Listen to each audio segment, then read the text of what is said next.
We're doing it without him.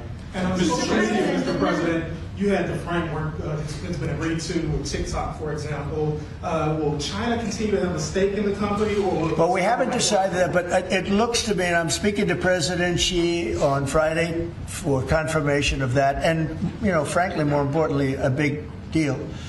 And we've had very good meetings. As you know, we were in Europe, our people, Scott Bessent and Jameson Greer, and others.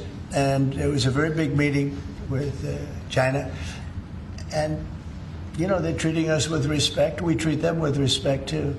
But it was very successful. And on top of it, we have what could be a very good deal. Don't forget, I've had more people say, could you try and keep TikTok alive? I use TikTok. I mean, I have to admit it. In the election, and look how I did with you. No Republicans come close. I blew everyone away. You know, if you look back, not so long ago, Romney, he got like 7% of the youth. I got like 8 times that amount. I got tremendous numbers of youth. By the way, I want to say, Charlie helped me. And Charlie was the one, get on TikTok. He used to say to me, get on TikTok. Charlie was unbelievable. So probably, and I did. I had somebody named TikTok Jack. And he'd put that camera, he said, just a real quick statement, sir, like 10 seconds or less. They didn't like anything over 10 seconds, but it worked. But Charlie is the one that really, and my son Barron also. And I have to say, Don, Eric, the whole group, it's important.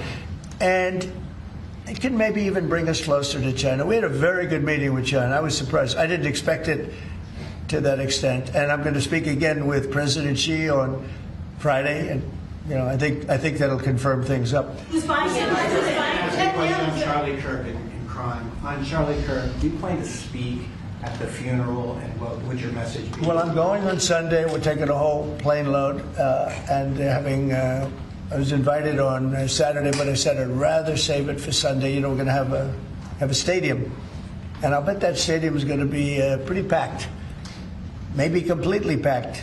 It's going to be big, but I'm going to be at the stadium, and I guess I'll say a few words. I don't know, but I guess I will.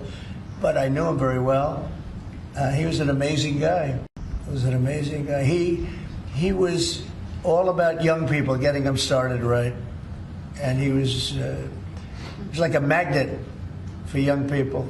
They just attracted to him. He loved them, and they attracted to him. His wife is a tremendous person, by the way. He always had great respect for his wife. He got married. I didn't know he was getting married. I heard he got married, and he loved her. I tell you, he really loved her. She loved him, and I think she'll have something to do with keeping that whole thing going. You know, Turning Point it became a very big deal. And I heard they had like 38,000. So he wanted to get it up to 20,000 chapters. That's a lot. That would have been a lifetime's work. I heard that over the last 4 days, they have 38,000 people wanted 38,000 chapters at colleges, schools, other places.